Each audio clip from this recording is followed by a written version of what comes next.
ये समझौता आपके लिए बहुत सहायक सिद्ध होगा।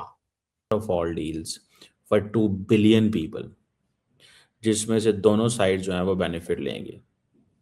एंड दिस इज ऑल्सो है तो पाकिस्तान उसमें से निकल क्यों नहीं पाया, जबकि भारत को तो हमने देखा कि उनके यहाँ शायद सिर्फ एक बार इमरजेंसी लगी थी। साथियों, इस ट्रेड डील से भारत में मैन्युफैक्चरिंग को तो बल मिलेगा ही, साथ ही सर्विसेज से जुड़े सेक्टर का भी और अधिक विस्तार होगा। डील से सबसे ज्यादा गुस्सा आ रहा है अमेरिका को। Mother of all trade deals, a sharp warning has come in from Washington now. The United States has accused Europe of financing a war against itself. कि हिंदुस्तान इस वक्त यूरोप के साथ मदर ऑफ ऑल डील्स करने में आज कामयाब होगा। अमेरिकी पॉलिसियों की वजह से हिंदुस्तान और यूरोप इकट्ठे हुए हैं।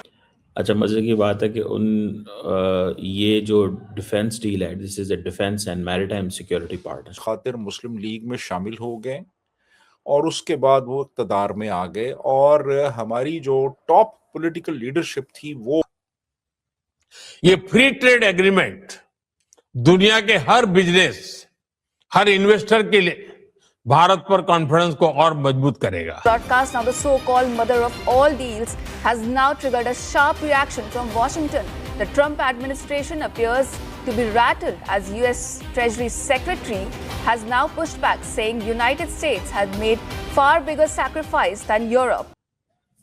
अब इंडिया जो है वो ईयू में इन्वेस्टमेंट करेगा, ईयू इंडिया में इन्वेस्टमेंट करेगा, मतलब दिस इज सिग्निफिकेंट थिंग। दूसरी तरफ जो हमारी फौज थी, हमारी जो एस्टेब्लिशमेंट थी वो बहुत स्ट्रांग थी, एक बाकायदा इदारा मौजूद था। साथियों, भारत आज हर सेक्टर में ग्लोबल पार्टनरशिप पर बहुत अधिक काम कर रहा है। कि अब हम चाइना की तरफ भागते हैं। उन्होंने कहा चाइना की तरफ जाओगे तो जो मेरे तुम्हारे एग्रीमेंट है वो मैं आपको। नमस्कार दोस्तों, जैसे ही डील हो गई है mother of all deals EU और इंडिया के बीच में, उसके बाद डोनाल्ड ट्रंप को फिर से जो है दौरे पड़ने शुरू हो गए हैं। तो डोनाल्ड ट्रंप का जल भुन के वो हाल हो गया कि उसको पहले लग रहा था कि भाई यूरोप जो है उसका सपोर्ट करेगा, लेकिन यहाँ सारी कहानी जो है उल्टी हो गई है। यूरोप ने सपोर्ट करने के बजाय भारत का सपोर्ट कर दिया और भारत के साथ इतनी बड़ी डील कर दी है कि वैसे तो इसने जो टैरिफ लगाए थे उसका कोई असर था नहीं, बिल्कुल ज़ीरो असर था, लेकिन अब जो थोड़ा बहुत असर था भी वो भी पूरी तरह से ख़त्म हो जाएगा। और भारत के लिए सोने पे सुहागा वाली बात हो गई है कि भाई इतना बड़ा डील अब जो है यूरोप के साथ हो गई है, फ्री ट्रेड एग्रीमेंट हो गया है, डिफेंस डील हो गई है, जिससे भारत को बहुत फ़ायदा होने वाला है। और सबसे बड़ी बात यह है कि यूरोपियन यूनियन चीन की तरफ नहीं गई है इस तरह की डील करने के लिए, वो भारत के पास आए हैं। अब ये जो चीज़ है ये अमेरिका और चीन दोनों के लिए बहुत ज़्यादा ऐसी चीज़ है जिससे ये लोग परेशान हैं। और डोनाल्ड ट्रंप की जो है वो पूरी तरह से, जिसे कह सकते हैं ना कि आप समझ ही गए होंगे, वो बिल्कुल सूझ गई है। तो आप इस सब के बारे में क्या सोचते हैं कमेंट बॉक्स में ज़रूर लिखिएगा। वीडियो अच्छा लगे तो लाइक करें, शेयर करें, चैनल को सब्सक्राइब करना ना भूलें और बेल का आइकन प्रेस करते हैं लेटेस्ट नोटिफिकेशन के लिए। आइए आगे बढ़ते हैं इस वीडियो में। और मैं देख रहा था कि जो उर्सुला वॉन डर लेयन है, उन्होंने कहा है कि दुनिया की 2 बड़ी डेमोक्रेसीज ने दुनिया का सबसे बड़ा सिक्योरिटी एंड डिफेंस पार्टनरशिप को लॉन्च किया। ठीक है जी। अच्छा, मजे की बात है कि ये जो डिफेंस डील है, this is a defence and maritime security partnership है, defence and maritime security partnership. और दूसरी बात ये है कि वो कह रही हैं कि this is mother of all deals for 2 billion people, जिसमें से दोनों साइड जो है वो बेनिफिट लेंगे। And this is also obviously the beginning, जिसमें ये है कि स्टार्ट है अभी। Actually this is what she said. अच्छा, मज़े की बात ये भी है कि आप अगर इस चीज़ को देखें कि जो डिस्कशन हो रही है, जिस अंदाज से ये सारी बात हुई है, इंडियंस के लिए ये बहुत ही सिग्निफिकेंट मोमेंट है व्हेन अमेरिका के साथ ताल्लुकात ख़राब है। मोबिलिटी के हवाले से बात हुई है, इंडियंस अब यूरोप जाएंगे, दिस इज मोबिलिटी ना। इंडियंस को तो सबसे ज़्यादा ये है कि हमारे यंग लड़के सारे जाएं यूरोप, यंग लड़कियां यूरोप जाएं।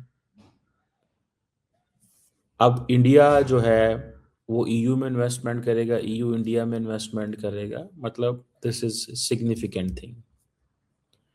ये एक बहुत बड़ी सिग्निफिकेंट चीज़ है। देन आप देखें जो फ्री ट्रेड एग्रीमेंट है इट विल ब्रिंग अपॉर्चुनिटीज को कह रहे हैं जी मैन्युफैक्चरिंग सेक्टर में, बड़ा ट्रेड एग्रीमेंट है।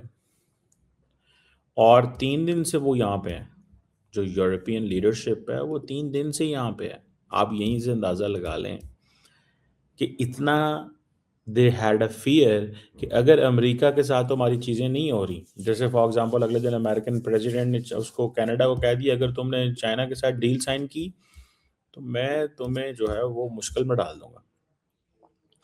तो बेसिकली सारे के सारे जो लोग हैं वो तो आ ही इंडिया रहे हैं। पहले अमेरिका ने तमाम यूरोपियंस को वेस्टर्न्स को राह दिखाया इंडिया का, और फिर इंडिया को 50% टैरिफ टाइट कर दिया, बाकियों को भी टाइट कर दिया। एंड देन क्या हुआ?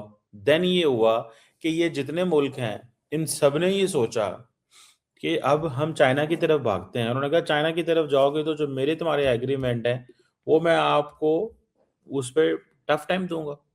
तो वो फिर इंडिया की तरफ आ गए। तो ये सारी की सारी जो यूरोपियन यूनियन जो है इसने जो ट्रेड डील की है दिल्ली के साथ, दिस इज ऑल अबाउट एक वो प्रेशर है बहुत बड़ा कि अब क्या करें, किधर जाएं। अब जो उर्सुला वॉन डर लेयन है वो कह रही हैं कि उसके बारे में मोदी साहब कह रहे हैं कि she is an inspiration. Antonio Costa जो पोर्चुगल के उसको पोर्चुगल का गांधी कहा जाता है, ठीक है ना जी। तो आप यहाँ से अंदाजा लगाएं है तो पाकिस्तान उसमें से निकल क्यों नहीं पाया, जबकि भारत को तो हमने देखा कि उनके यहाँ शायद सिर्फ एक बार इमरजेंसी लगी थी, उसके बाद दोबारा जो है उनकी मिलिट्री ने जो है कभी भी गवर्नमेंट में आने की कोशिश नहीं की।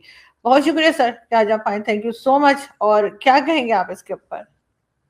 मैं मुख्तसरन ये कहूंगा कि 33 साल तो डायरेक्ट मिलिट्री रूल रहा यहाँ पे, और 33 साल मिलिट्री ने हुकूमत की इस मुल्क पे, और जो बाकी कुछ साल बचे उनमें बज़ाहिर सिविलियन गवर्नमेंट्स थी लेकिन उनको हुकूमत नहीं करने दी गई। तो ये हमारा बहुत बड़ा अलमिया है।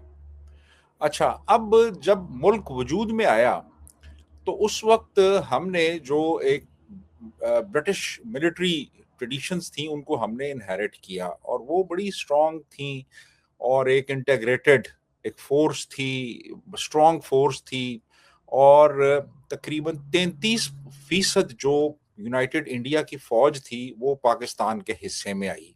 इसके बरक्स जो बाकी सारे रिसोर्सेज थे वो कुछ 17% के करीब थे जो पाकिस्तान को मिले। अच्छा, जो हमारी लीडरशिप थी, पॉलिटिकल लीडरशिप, वो बहुत कमजोर थी। उसमें बहुत से ऐसे लोग थे जो अपने जाती मफाद की खातिर मुस्लिम लीग में शामिल हो गए, और उसके बाद वो इक़्तिदार में आ गए, और हमारी जो टॉप पॉलिटिकल लीडरशिप थी वो बस रिसोर्सेज बांटने में लग गई। लेकिन दूसरी तरफ जो हमारी फौज थी, हमारी जो एस्टेब्लिशमेंट थी, वो बहुत स्ट्रांग थी, एक बाकायदा इदारा मौजूद था। तो आप ये देखिए कि जो साजिशें थी ना वो शुरू हो गई थी पाकिस्तान बनने के फौरन बाद। जिन्ना की जो मौत थी वो बड़े पुरअसरार हालात में हुई। इसी तरह लियाकत अली खान जो पहले वजीर आज़म थे वो भी बहुत ही मिस्टीरियस सर्कमस्टांसेस में फौत हुए, और जिस शख्स ने उनको कत्ल किया उसको मौके पे मार दिया गया, और जिसने मारा वो पुलिस का एसपी था, और उसको बाद में बड़ा नवाजा गया, और कोई उसमें बाकायदा तौर पे आज तक हमें नहीं पता कि वो जो क्या तहकीकात हुई। और वो तहकीकात जो हुई तो एक जहाज वो फाइल लेके जा रहा था, राहवाली के करीब गुजरांवाला के पास गिरा, तबाह हो गया, और वो सारा रिकॉर्ड